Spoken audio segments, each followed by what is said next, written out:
right, welcome to Using AI at Work. Today, we're honored to have Stefan Georgi, a titan in the world of direct response marketing and copywriting. Stefan, known for generating billions in sales and elevating brands like VShred and Chong CBD, is now pioneering the use of AI in business. He's the brain behind freeadcopy.com, which is a tool transforming how we create advertising copy. So get ready for an episode packed with insights on leveraging AI for customer acquisition and operational efficiency. Let's get started. Welcome to Using AI at Work. I'm your host, Chris Daigle. Each week, we'll be learning how today's business owners, entrepreneurs, and ambitious professionals are getting more done with smart use of tomorrow's tech. Let's get started.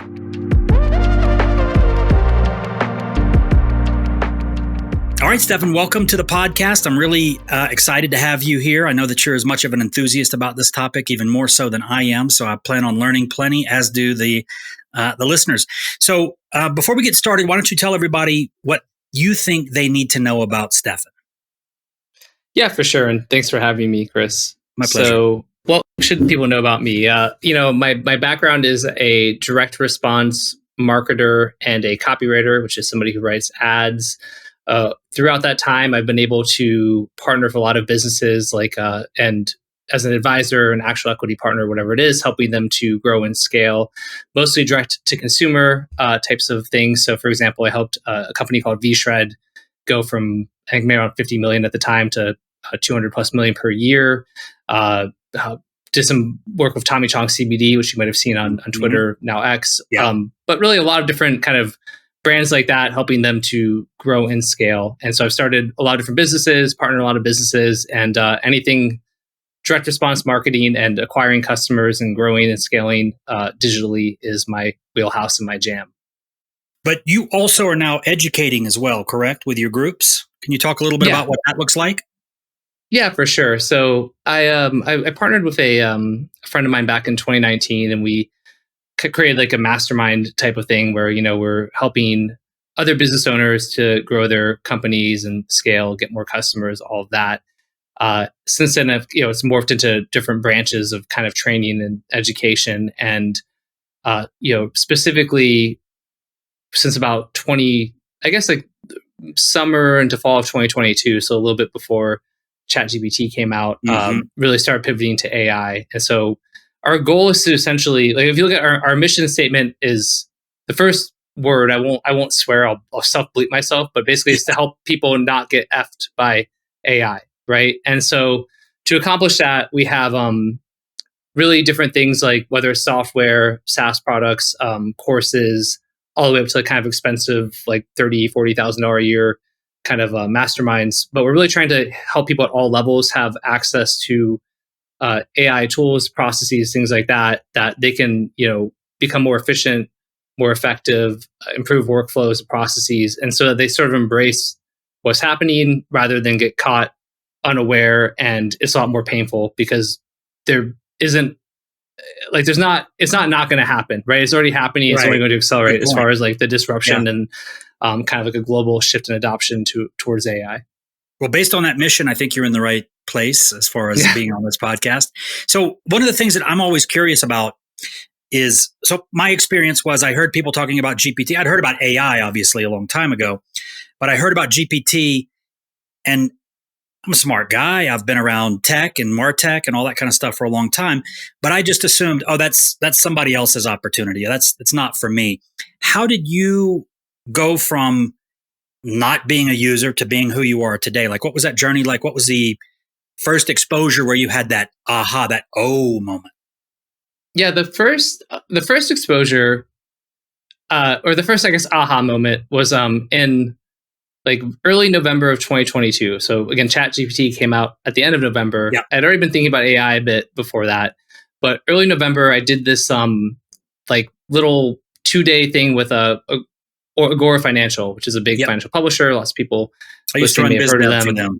Right. And so it was sort of a collaborative thing. It was not a paid, like, it was invite only. And essentially the idea was just get a lot of really smart people in the room and talk about like where the future is going. What do the next 5 years look like? What are the kind of biggest opportunities, risks, threats, almost like a SWOT analysis on the next 5 years. with then the goal being that as leaders of different industries, we can go kind of help, guide our communities and the industries towards Cool. that direction. And so it was really cool. Yeah, it was a really unique thing. I was the facilitator of it, and it just sort of came about organically. But there's a very eclectic group. So there's guys like Porter Stansberry were there. A woman who is from the World Economic Forum, which I'm kind of right leaning, so they get oh no, Davos and all that. But she had different perspectives. It was a bunch of very high level, really interesting people in a range of industries. And when we talked about sort of the biggest shift or change that was coming, that was going to catch people unaware, overwhelmingly the consensus of all these smart people in the room was like AI. And that was actually for me that moment, because again, I'd been paying attention, but not hyper focusing. And, then we talked through it more, and people kind of shared data and evidence of why they thought that was the case. But I left that 2-day thing kind of committed to exploring AI really deeply, and then trying to be more vocal and outspoken. And so then I really started going and playing with different tools, like at the time, like Jasper or Write Sonic. There's different. I went to copywriting and content first, since that's a world I know really well. And then I was like, wow, it's pretty good. And then I read this book. It's a pretty famous book called Crossing the Chasm, right? Yep. And it's about essentially how technologies and innovations, whether they sort of make it to the mainstream or they kind of die in this chasm, right? That there's not this linear sort of smooth progression. It's not guaranteed. And for whatever reason, this was over Thanksgiving, I kind of had the aha moment for all the training stuff. I'm like, we really should just go all in on AI and lead there. I think like this is going to only get a lot bigger. And then I had no idea ChatGPT was about to come out. Crazy time. And then like a week later or whatever it was, like I think it was the 30th of November 2022 that ChatGPT came out. And so then it came out, and at that point I'm like, all right. So I guess I was lucky in a way, because I was a weird kind of little confluence of events. Like I immediately embraced it because I had committed to embracing it, because I was thinking about it. And, which is funny because it's not that much of a head start over anybody else, but it was enough time to be, I guess, because I was mentally prepared to jump in. Like I jumped right into it. That timing, that was the universe going, here you go. That was perfect timing. Yeah. So once you got access to 3.5, kind of where did you start? What did you what was that process of learning how to use the models for you? Was it very similar to Jasper? Yeah, and I was never like a hardcore Jasper user. I'd played with it, and so I just started asking it questions, and then the prompt engineering part came pretty naturally to me, because as a writer and a copywriter, absolutely. That was good. The other thing I did is it's still around. It's I think it's called Future, like the Future, futurepedia.io, I want to say. But essentially, it's a directory of all these new AI tools come out. But it's actually gotten difficult. There's so many tools now. But even then, it was like 20 or 30 kind of tools of note would come out per week. Maybe 10 or 15.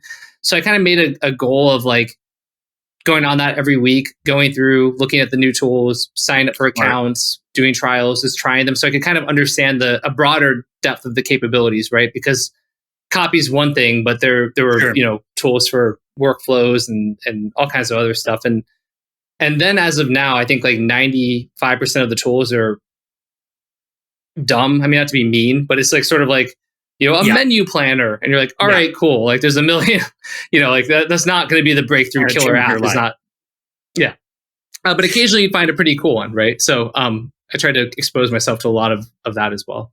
So that's fantastic advice. Besides Futurepedia, are there any other places where you go? And I mean, I know of Best of AI. I know Matt Wolf with his Future Tools. Are there any other places where you go to kind of see what new apps and functionality is out there?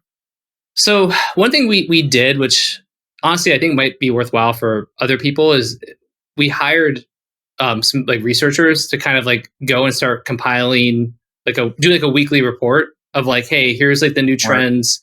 Here's the new tools that are coming out, and then to demo them and actually go in and talk about capabilities, the potential use cases as they relate both to our business and in general. Smart. And you can get a VA or somebody to do that. It's not super.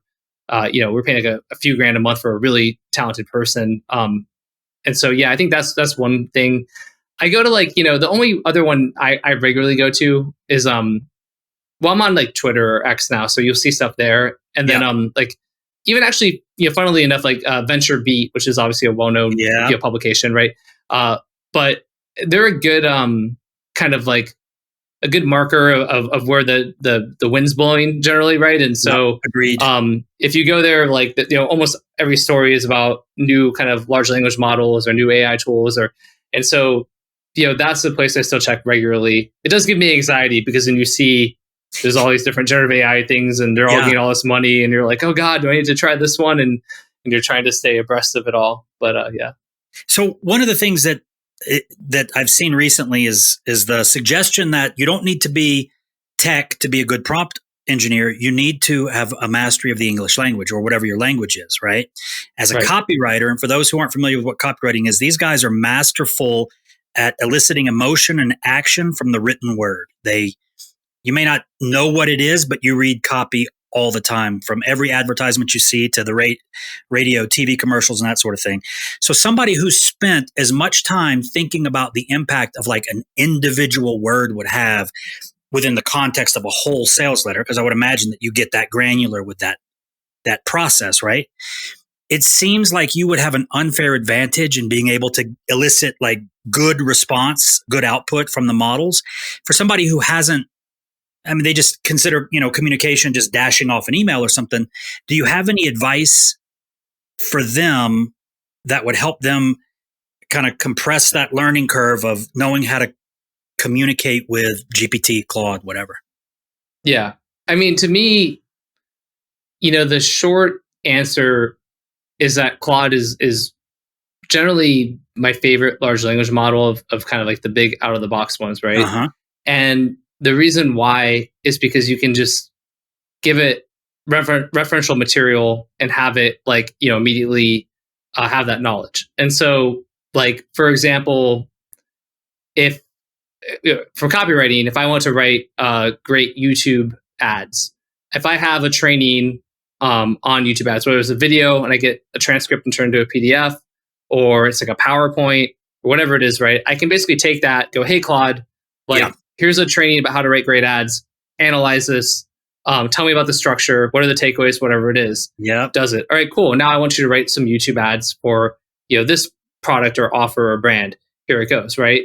But again, and to not make it just copy only, like it's the same thing for, like you do for legal, for SOPs, for SEO, right? I talked to a group of several hundred agency owners here in Miami that were all, fairly successful and mostly doing SEO. And so I literally just like Googled like best SEO practices 2023.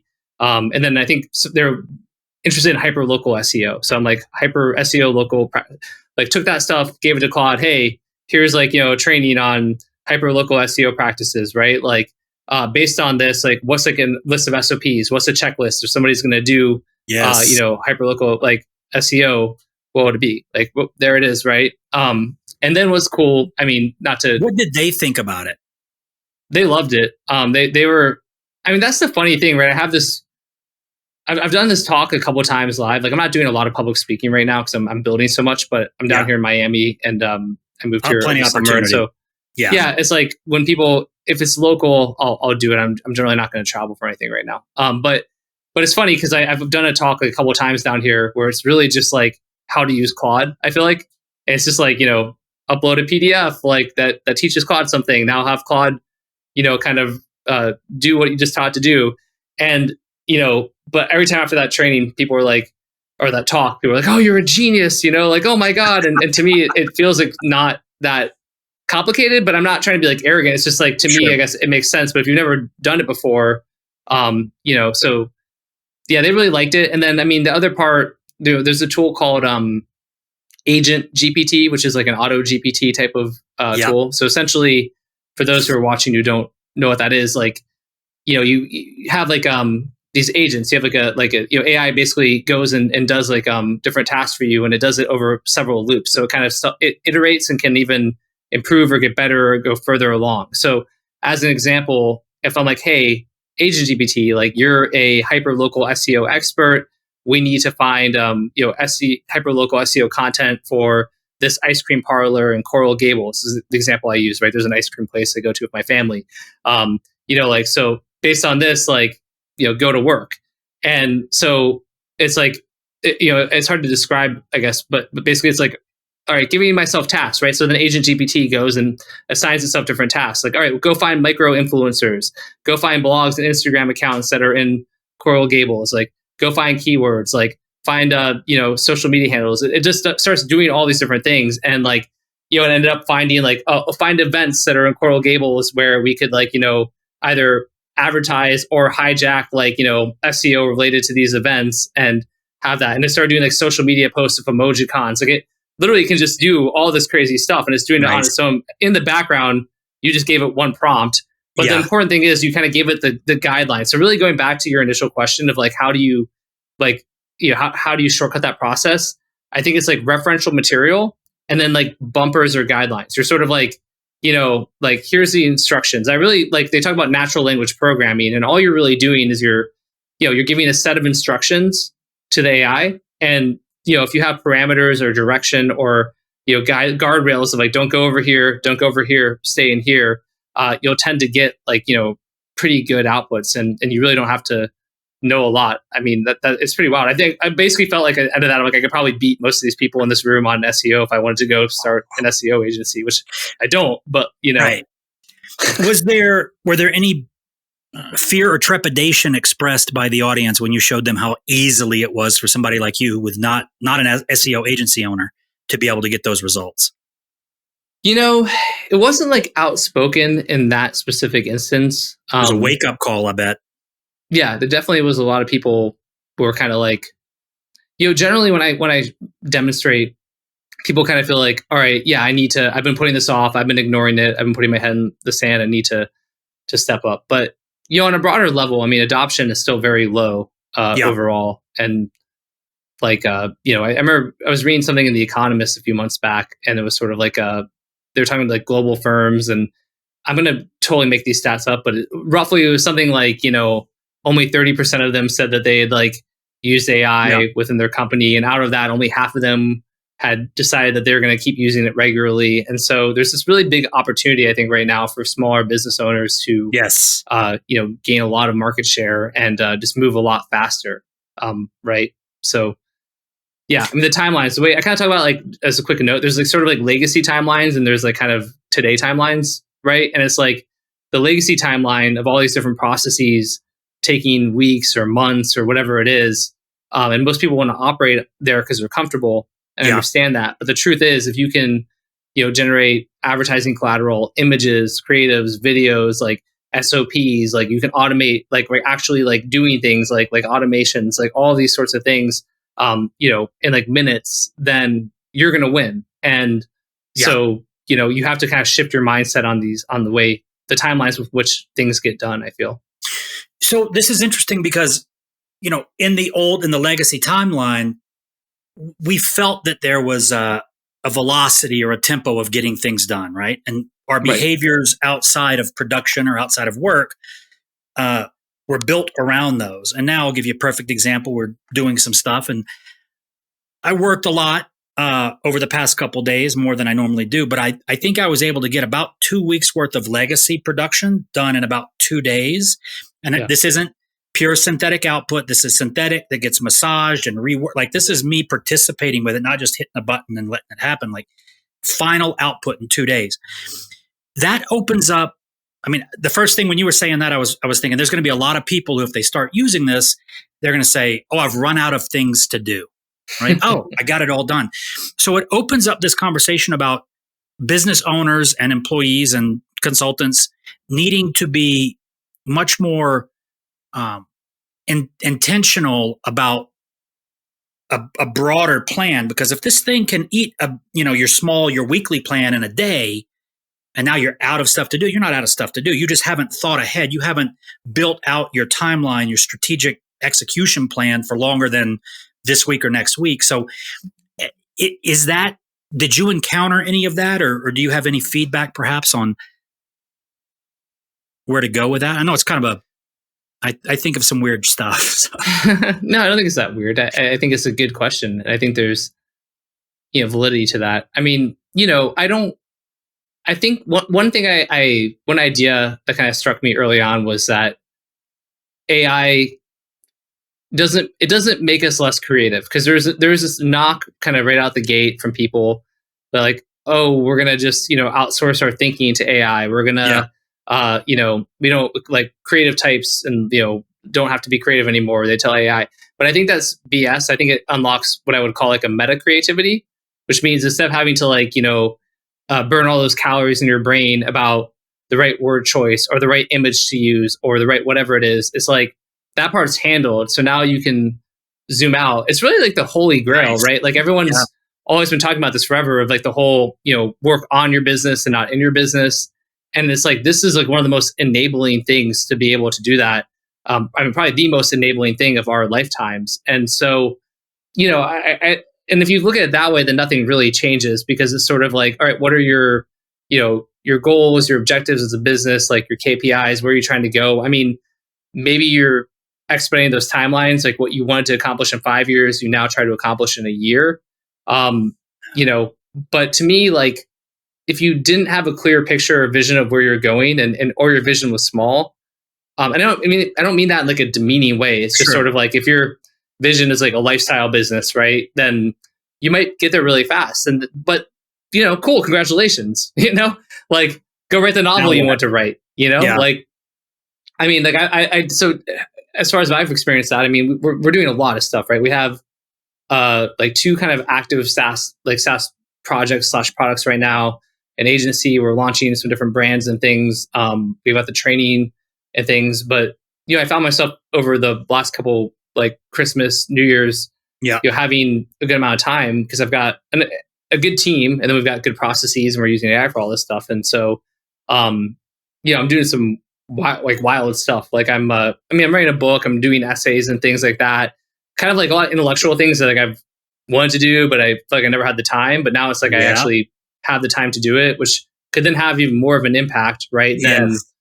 And so, I think really that's the way people should view it more. Than versus like, I guess that's a great way. Not having anything to do. Yeah.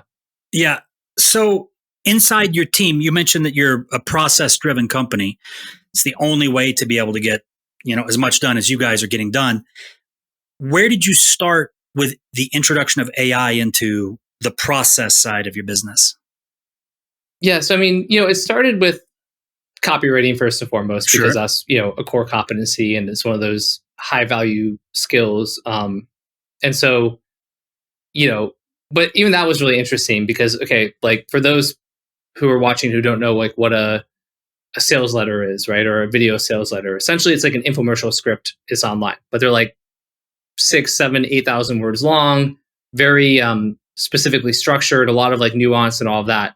And so, we were like, all right, we should be able to write a lot more of these because of AI, right? But we had to kind of go through a lot of processes there, where essentially, I don't want to get too in the weeds on just copy, so I want to talk about other places besides that. But basically, from kind of like, using AI for an outline and some of the research, then giving it to like, then we were paying writers $5,000 per VSL or video sales letter, where we used to, pay a lot more. But then it still wasn't that good. And so basically, it's at the point now where we have like an internal SaaS where it's like, put in 20 inputs, push button, boop, there it is, push button, boop, it's been copy chief, which means it's been edited and improved, right? And it's like, so there's a lot, there's like, so it started off with like, how do we do this? Like, what are the prompts? What's like the engineering, all that? And then it became like, how do we automate this, right? How do we, create like an actual software that, enables us to do this even more efficiently? And there's a lot of cool things to solve within that realm. It's actually very difficult to do. For my, I don't think anyone's really solved it as well as we have. There's a few other people doing things like, and it's awesome. I'm not trying to say that as a slight to them, but we just,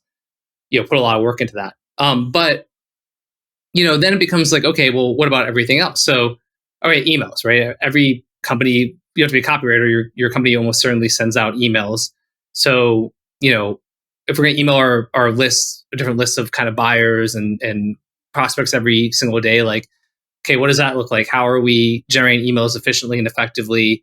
We have like 2 people who are sort of in charge of writing emails, but if they start trying to do it manually, we yell at them. So kind of going back to what you and I talked about a little bit, maybe before we were recording, but it's like, because the biggest challenge of adoption, I think, is like you show people this better way, and they're like, "This is amazing," but old habits die hard. So then they sort of start to go back, right? And so, like another example would be like on the sales letter things. It's like I hired 2 people, taught them my processes once they were really dialed in, before we had it like kind of push button automated level. And this guy came from a financial background actually, and it was 2 like health sales letters, 2 infomercial scripts, right?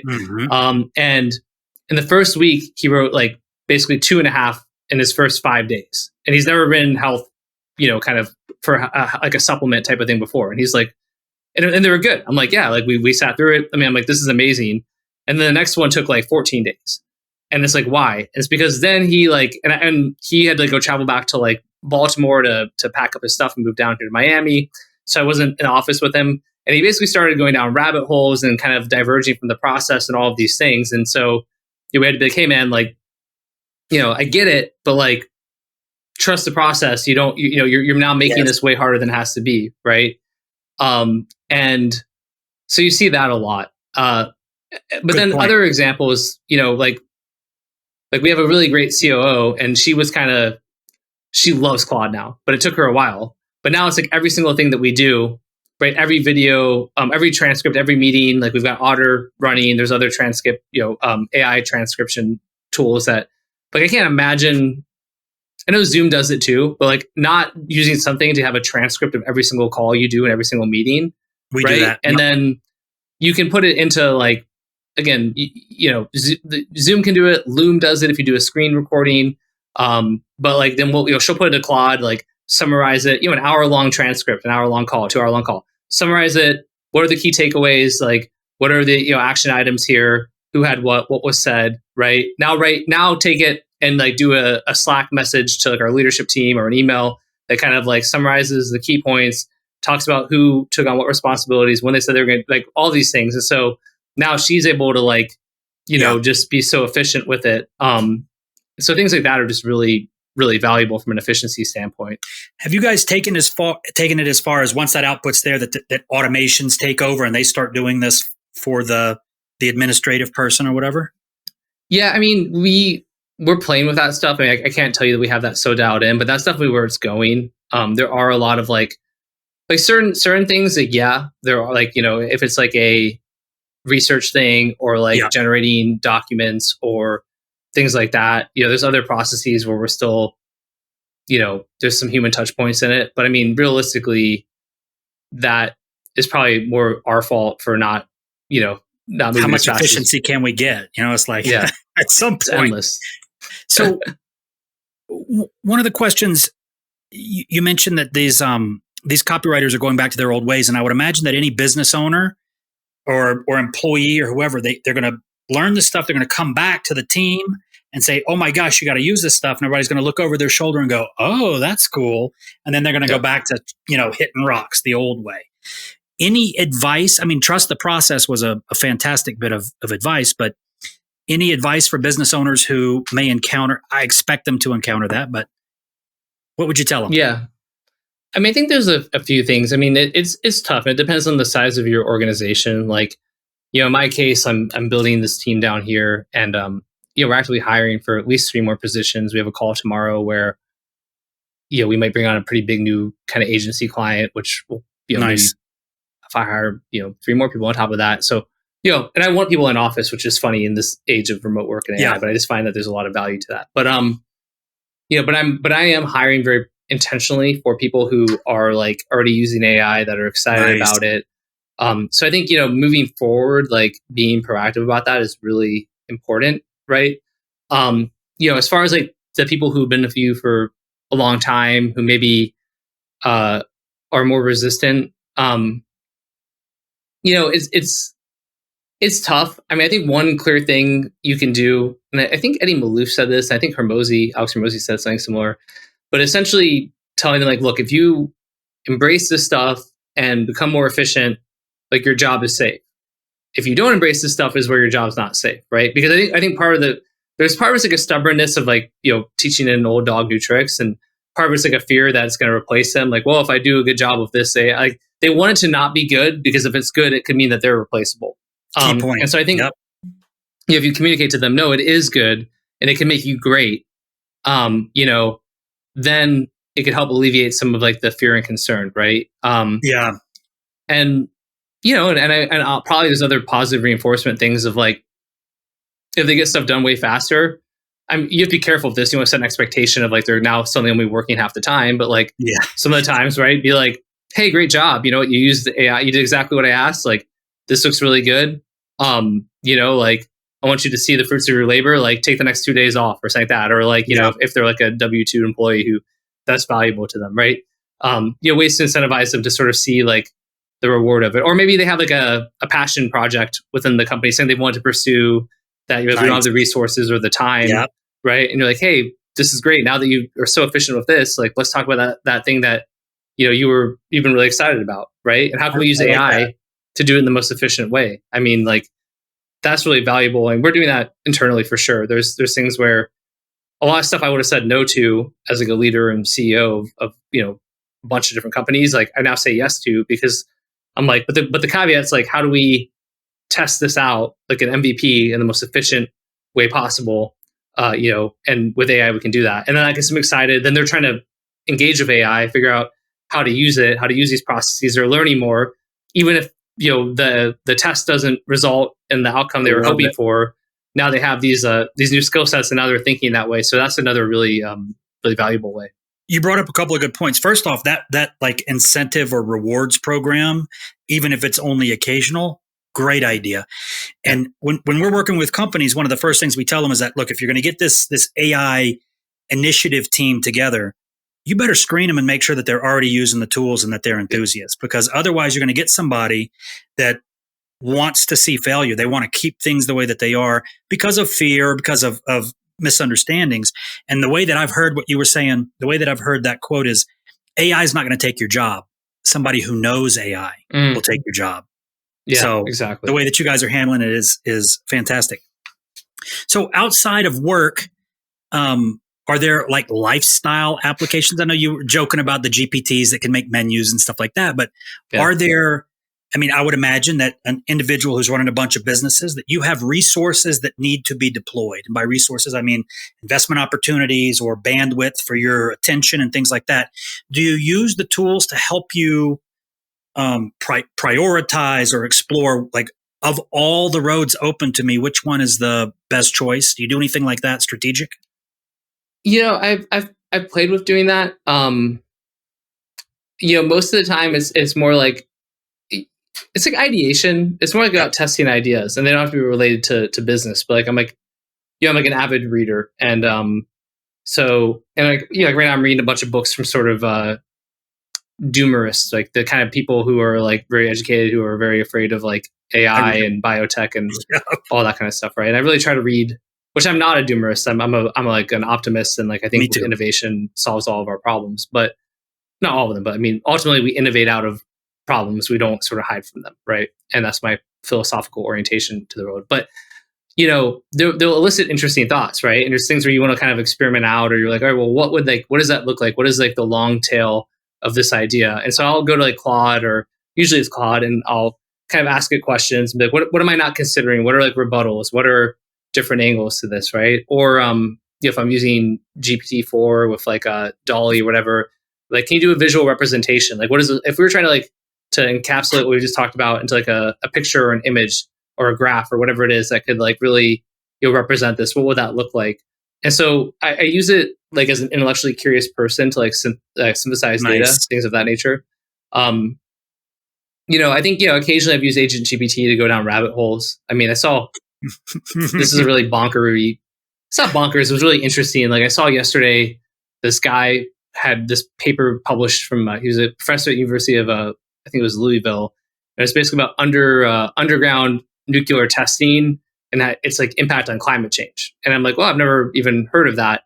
And so I kind of found that paper, and I started Googling and looking at other papers, and there's a bunch of really interesting stuff there about like the environmental consequences of like not nuclear energy, but like detonating tons of nuclear bombs under the ocean for like many decades. It's like, it kind of makes sense that would have some environmental impacts. And so what I'm going to do, I haven't done it yet, is probably have Agent GPT or another kind of auto GPT process, like go compile like every study it can and do an analysis of it for me and like look at the data.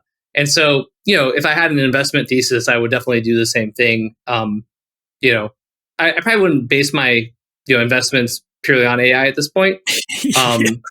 Which, by the way, though, this is a really funny aside, but I'm in like a fantasy football league with a bunch of other marketers and stuff, right? And we have our draft, and like this year, I basically couldn't make it, so I had like and I'm like, well, AI is getting really good, so I'll let the AI do the auto draft. And I drafted this team, and I'm like, I look at the team, and I'm like, oh my god, I hate everybody on this team. Like, it's a funny story about how AI is not that good yet. Blah blah blah. Long story short, last week I won the league, and I'm like, oh, maybe I beat everyone. I'm the only person who like auto drafted with like Yahoo's AI. Now I made some moves. I would give myself a little bit of credit, but so going back to maybe it's the same thing with investments, where so I'm like, I'll try to outsmart the AI, and it would actually be better just if I just did what it told me to do. It's curious. You've mentioned a couple times that Claude is your default. What do you identify as the difference? Because those Claude and GPT, of course, there's Bard and Bing, but most people are going to be familiar with Claude and GPT. What's your interpretation of the differences between the two, and why you would use one over the other? I just think that Claude's document analysis is superior. Like if I take a PDF of really anything and I put it into GPT-4, even like the sort of larger context window, whatever it is, I just find that the analysis and the outputs that I'll get are just really inferior to Claude. If I give Claude, and it's done some tests on this too, where essentially anything up to, I forget the token limit, but I think it's over 10,000 tokens. I want to say it's 12 or 15,000 tokens, which is essentially 8 to 10,000 words. Like it essentially like retains and understands like all of it, right? And then if you, Claude 2.1 goes up to like 200,000 plus tokens or whatever. And again, for people, tokens are like, you can kind of think of them as like characters or words or whatever. It's not an exact equivalency, but it's sort of, the way to think of it. After that, like it sort of understands like a lot of the beginning, a lot of the end, and the middle, it like is sort of less concrete on, right? And there's weird things where at 50,000 tokens, it gets a good amount of the middle, and at 70, whatever. But it just tends to retain and seem to understand more completely, PDFs and things like that than GPT does at this point. And so that's the primary reason, for it at this point now. And then it just seems like, when I have thoughtful conversations with Claude, like I'll give you an example. I was talking about, I was thinking about like the limit on intelligence. This is not to get super esoteric and philosophical, but I was, people talk about runaway AI and like sort of super intelligence and all these things. And I was kind of thinking about how, like, if we're talking about like, AI continue to get smarter and exponentially improving and kind of like, like an ongoing exponential reinforcement loop of it becoming smarter and smarter and smarter. We as humans we can't even comprehend it. So all these numerous, books from Oxford philosophers are kind of valueless in a way, right? So it's like if I tell anyone watching or listening to the podcast, like imagine, what it would be like to be 2 times more intelligent, then you can kind of do that, right? Yeah. But if I'm like, now imagine if you were 1,000,000 times more intelligent, like it's meaningless. You can't even do it, right? 1,000,000,000,000 times more intelligent. So anyway, I wrote some thoughts. I shared it with, GPT-4, like whatever the most advanced current model of it is. And it's kind of like, well, I don't have any thoughts. Like I'm in, whatever, like all that kind of stuff. And I shared it with Claude, and Claude's like, wow, that's really interesting, and it kind of gave me like a lot of nuanced, feedback. And we had like a conversation about it. And so Claude just seems a little bit more dialed in for, and again, but I'm not like, it could change, right? That's the thing. It sucks, but I'm sorry, Claude, sorry, Anthropic, but I'm a mercenary. So if something comes along that's better, I would just switch to that, right? You have to be very agnostic right now with these tools. That was my experience as well, that Claude tended to put out the creative output was better from Claude. Yeah. So now it's interesting. I want to go back to the impact of nuclear testing on the environment. Without the agents and without these models, would you even had the luxury of time to be able to explore compressing that learning curve? And Second question, how much time do you think that saved you for you to be able to say, okay, I've gathered enough data to have an opinion now? Yeah. I mean, in general, like it would it have been possible? Like, yes, but it would have taken me a lot of time. So how much? Like, I mean, I'd say on average, and I'll compare it to like when I go to write copy, because there's a lot of research involved in that. So it's a really good concrete example. But yeah, this nuclear one works too. But basically, if I was really trying to understand something, you're probably talking about 10 to 20 hours of research that I can typically do in like an hour now. And by me, it's honestly letting AI run in the background and I'm doing other things. And a lot of that's also just running prompts and AI stuff, right? I'm sort of like the conductor, just sort of pulling little levers. So, and if you amplify that over, I mean, I definitely save like hundreds and hundreds of hours a month, at least, as far as like efficiencies go and things. It's pretty insane. And so to that point, I don't know if I would have had time. Sorry to finish that thought. Yeah. If I, before that, it would have to be like a hobby. Yeah. And then it's hard to even have the time because it's like, if you're, doing a lot of intensive stuff, you're working on the business, you're working in the business, you're doing all these things. I mean, and then you're exhausted. And that's one of the really important thing I would note is like, because like I found that like going back to a creative, like a really like really creative tasks like take a lot of brain power, right? You're spending a lot of mental energy, like your brain, it uses something like 80% of the calories you take in, right? It's like that's and so you'll hit this wall for like really creative tasks after a few hours. But what I found is like when I'm kind of automating with AI and I'm still being creative because I'm like seeing stuff and I'm like, oh, that's interesting, put that together. But I can go way longer too. That's the crazy thing. So I could, not that I do this every day, but I could go for like 12 hours or 15 hours because it's not as mentally taxing. It's more like, oh, that's interesting. Put that together. Right. So it actually really helps you conserve mental fuel as well.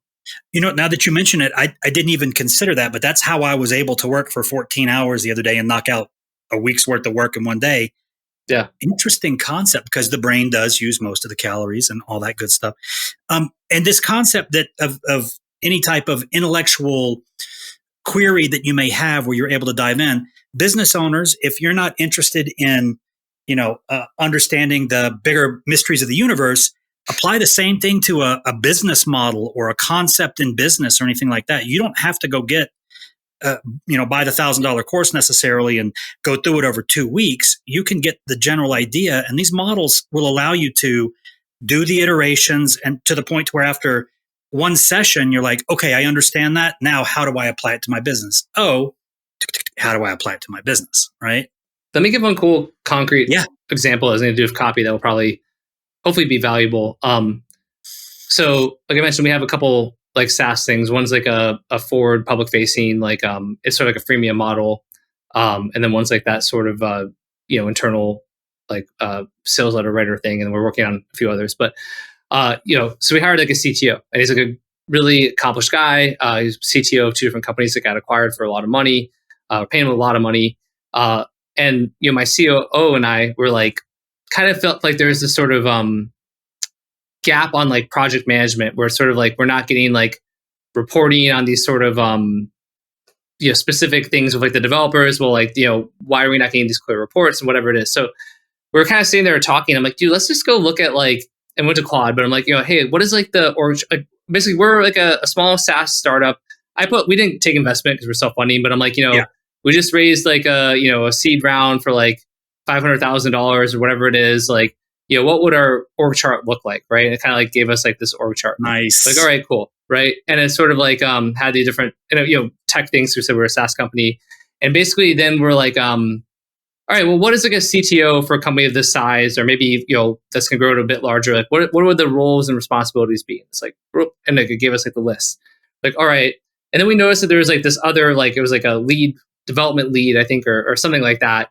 And we're like, well, what's the difference between the CTO and the development lead? And basically what we found was that if you looked at the checklist for what a CTO should be doing, again, this is based on Claude, but Claude's pulling data from a lot of places. Trillions. We're like, oh crap, like this guy's actually like nailing it as a CTO, right? All the things that it's saying he should be responsible for, he's literally doing every single one of these things.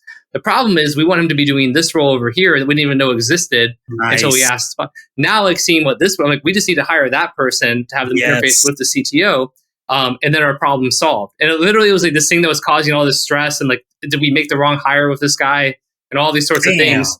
To suddenly we're like, it was so clear in like an instant. And it was just such a valuable. So going back to like, more practical use cases, even things like org charts, role clarity, things like that are just, it's really helpful for that. Yeah. So as we're wrapping up here, what would be, for those who are listening to this and maybe they've tried it, because I know a lot of people that said, oh yeah, I tried it. It wasn't very good, right? They didn't have that oh moment. What's any advice for a business owner or an employee or coach consultant who's out there that hasn't had that oh moment? What would you advise them to do to take advantage of this? Yeah, I think that, there's a few things perhaps. I mean, you have to think about it. There's the intern principle, which people may have heard of, but I feel like we like originally Mario, who like I think he was the first person I heard say it, and it's become a little bit more popular. But which is essentially treating it like an intern, right? So if you have an intern and you're like, hey, go bring me a report on XYZ, and the intern brings you the report, most likely you're going to be like, hey, all right, thanks, good first attempt. Like, here's what I like. Here's where you didn't talk about this at all. I don't understand why. Like, can you go back and now address these things? And, if you do it that way, I think one of the fundamental mistake that people who are really new to large language models make is they kind of treat it like Google, where they ask a question, expect an answer. And if the answer is not that good, they're like, oh, I guess it's not good. But, if you have more of that nuance, conversational, right? It's conversational AI. And you're like, hey, thank you, but here's what I was looking for. How do you, can you tweak this? Can you go more in depth about this? Can you structure your answer this way, right? So getting a little more nuance will generally get you much better results. So that's number one. And it really is like the quality of the outputs is dependent on the quality of the inputs, right? So, generally if you give it more specificity, this is again where I like Claude, because you can give it a document, be like, hey, summarize this, like, what are the key points, right? And then use those in your next prompt to give more context. Yes. Nice. And you'll get a lot better, outputs. And then, there are kind of tools. I mean, you can like, we have like freeadcopy.com. I'm not trying to plug that, right? But please the point is it's just like I said, it's like a freemium SaaS where the whole idea was like copy. What was the URL again? Freeadcopy.com. Yeah. Okay. And we're adding, a lot of stuff to it. We've got a really cool market research thing that my partner Mario created called Build a Buyer, where it's like sort of psychographic research. Nice. You sign up, you get like 10 credits, you get 10 new credits every month for free. And then when you refer people, you can get more credits and stuff like that. But, I bring that up as an example for like, if you want to see like for kind of a promotional ad, email, whatever, or the psychographic research, like, people are generally really impressed, and it's free. And the goal is not with that to like we added some paid options for people who want more credits because people were asking, and we have a bunch of other really cool plans for it. But part of the goal really was just like give people exposure to like what it looks like, because we basically have our prompts, in the middle that you can't see, these templates and stuff. And so you fill out some inputs, it gives you like really good ads. So, but even if it's not free ad copy, find some really valuable, test out some different tools and things like that accomplish what you're trying to accomplish. And like now you're gonna have like the GPT store, right? The Chat GPT store, whatever. We'll see. Which I'm pretty ambivalent about that myself, but there might be some cool. I think there will be some cool ones on there where you might get really cool outputs with it. I just don't know that 2%, 5%. I would put my stuff on there, but yeah, there will be some cool ones. I think most of them will be garbage. But. So I don't want you to hesitate to talk about what you're doing, because you're doing cool stuff. So do you mind kind of sharing with people some of the projects that you're working on as far as the AI-powered content and copy generation? And by the way, full disclosure, I'm actually a client. Yeah. Came in off a cold funnel. I mean, I know who you are, but I came in off one of your funnels. I started with maybe the 27 prompts. Yeah, the copy codes, yeah. Yep. So I'd love for you to share maybe some of those opportunities for other people to plug in. Yeah, for sure, man. Well, I appreciate that. I mean, yeah, I think, free ad copy is a really cool one because, again, it's a pretty easy sign up. It kind of works like magic. You put your inputs in, you'll get ads and emails and whatever. we have like some other kind of low ticket things, like the 27 copy codes is $27, and it's basically 27 very in-depth like prompts where people can plug and play and get for marketing, I guess. And then we have, again, we're doing a lot, but one of the other cool things we're working on that we'll have pretty soon is this like a AI CMO kind of program where going back to automations, the idea there is like, when it comes to like kind of marketing and whether that's like copy, email list monetization, advertisement, like running ads, media buying, whatever it is, like love it. Typically there's some bottleneck there, but also typically an automation can solve it. And so the idea is when people come in, we help them sort of figure out where those bottlenecks are, and then we actually give them like the specific playbook with like the specific automations that they can then kind of install into their business that just rapidly solve whatever that bottleneck is so that they can grow and scale more. So if you need beta testers, I'm very interested in that, because I love what you're doing and the way that you guys are thinking about applying AI into your business processes.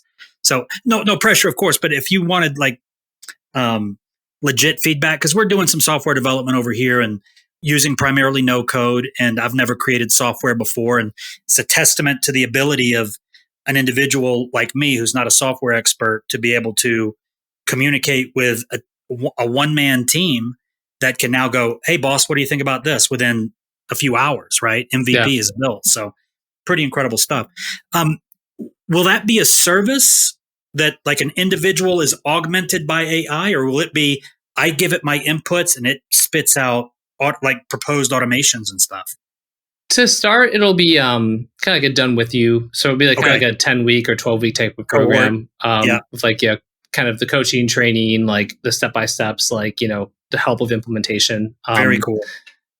Probably priced around like $3,000 or $4,000. Like we're going to add more and potentially the price might go up, right?